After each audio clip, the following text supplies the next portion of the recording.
There's a passage in one of his books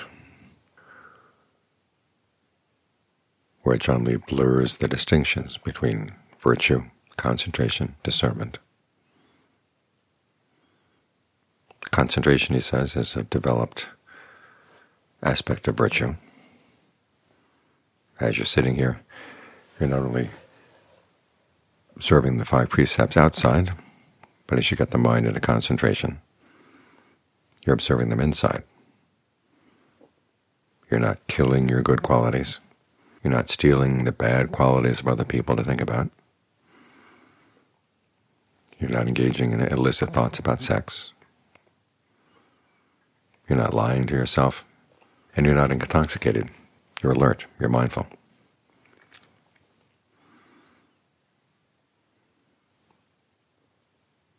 And as you develop your discernment,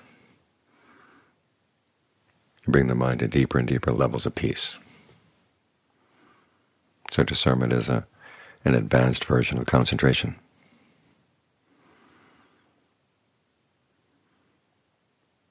This is a theme that you see throughout the Forest tradition.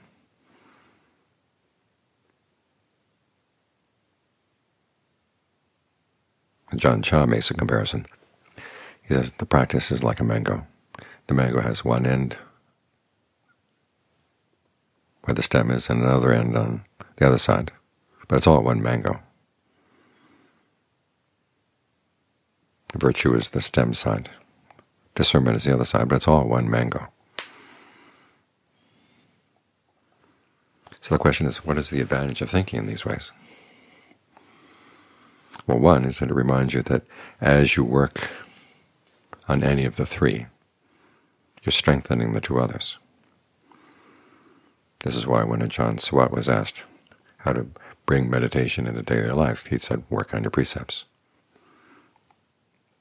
One of the people there who was listening and was very upset, thinking that Ajahn Suwat was basically implying that lay people were not up to doing real meditation in the daily life. But his point was actually something else entirely. Remember, the word for meditation, bhavana, means to develop. And as you're developing good qualities through observing the precepts, these qualities are then going to have an impact on your concentration and an impact on your discernment. Because remember what discernment is. That lies as a thread through all 3 of these practices. What, when I do it, will lead to my long-term welfare and happiness? What, when I do it, would lead to my long-term harm and pain?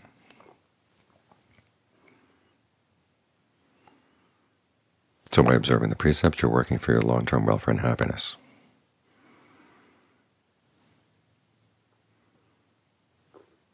And you're developing that inner voice, the observer, the commentator. And you're learning how to train it. So much has been written about how horrible it is that we have this inner critic. We have to silence the inner critic and learn how to speak to ourselves only in positive terms. But the issue is a lot more subtle than that.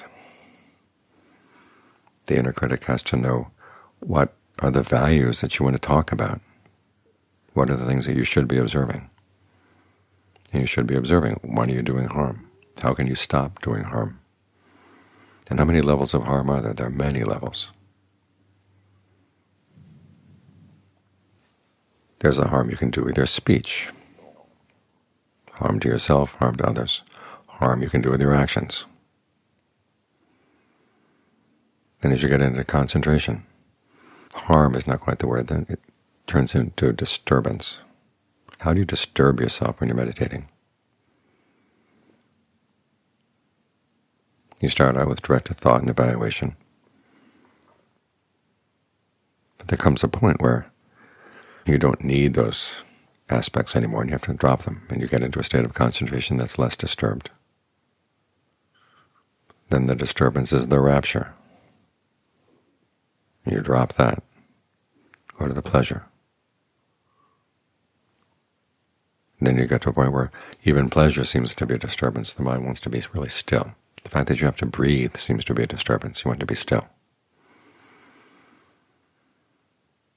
And from there you can go into the formless states. Having to maintain a perception of the shape of the body as a disturbance.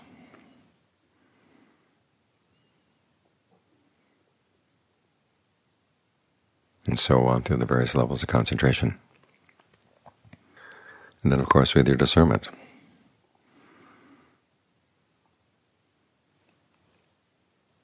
You see how the mind creates unnecessary suffering for itself. Sometimes in the concentration, sometimes as you're leaving concentration, sometimes as you're going through the day. And you learn to drop that. Whatever's causing it, you drop it. So it's all one process.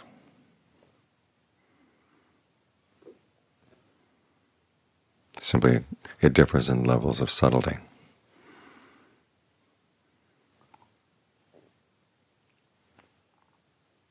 And what you find that you're doing is you're focusing more and more attention on this commentator inside. What are its values? And how harmless is the commentator? The commentator will learn how to focus on other parts of the mind as you're going through the day, as you're sitting and meditating. But also has to learn how to focus on itself. It has to train itself.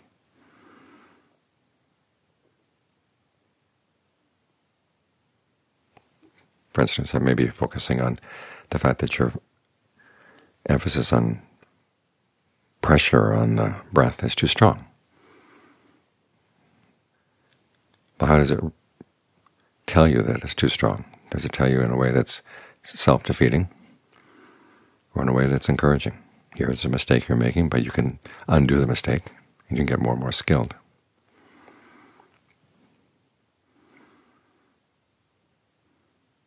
So in all three cases, virtue, concentration, and discernment, we're training this inner commentator, bringing it more and more to the fore. After all, with virtue, it is an issue primarily of your intentions.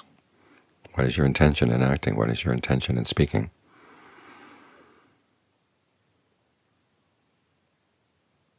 And Ajahn Mun made a big point about this. The textbooks in Thailand that were produced in the 1910s define virtue simply as restraint of body and speech, with no mention of intention at all. And Ajahn Mun pointed out that it was taking a ceremonial view of the precepts, a purely external view of the precepts, where the true essence of the precepts, the true essence of virtue, was the intention. And then that goes into your concentration. You intend to stay with one thing. Goes into your discernment. You intend to solve this problem of why the mind keeps creating unnecessary suffering.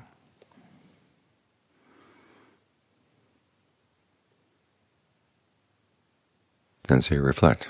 It falls back to that old passage where the Buddha says the two ways you learn the Dharma are through commitment and through reflection. You commit yourself to the triple training, and then you reflect on how you're doing it. And then you reflect on the commentator. One, to see how skillful it is, so that it's not discouraging. So it's not this horrible beast of a critic. That its criticism is there not so much to put a final stamp of disapproval on something, but simply to say, this is a work in progress. This is how things can be done better. Let's do them better.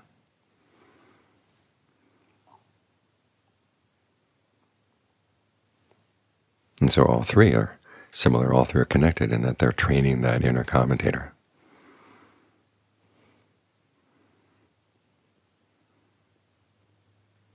And you get more and more interested in who is this commentator? Who's talking to whom in here? Why does the mind need to be sending messages like this?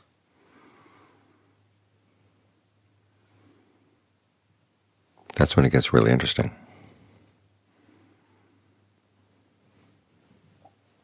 It's when you get this inner commentator on friendly terms with everybody else in the mind that you can really look into it.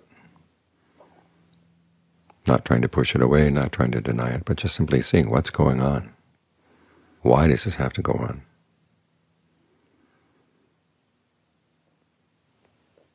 What happens if we stop? And John Lee again, in his description of the different jhanas, he makes the point that when you leave the first jhana and go into the second. Drop your directed thought and evaluation. That's one spot when the noble path and the noble fruit can arise, appear. Of the three aspects of yourself, the self as the producer, the self as the consumer, the self as the commentator.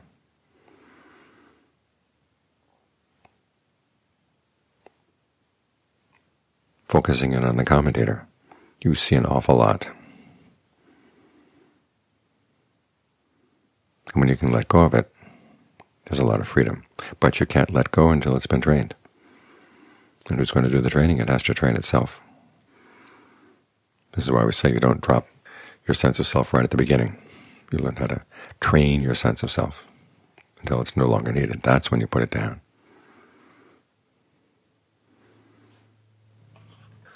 So it's through training all aspects of the mind, through virtue, concentration, and discernment, that this inner commentator gets trained as well.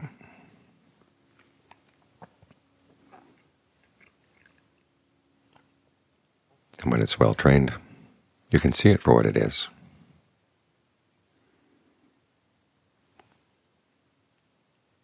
And let go on friendly terms.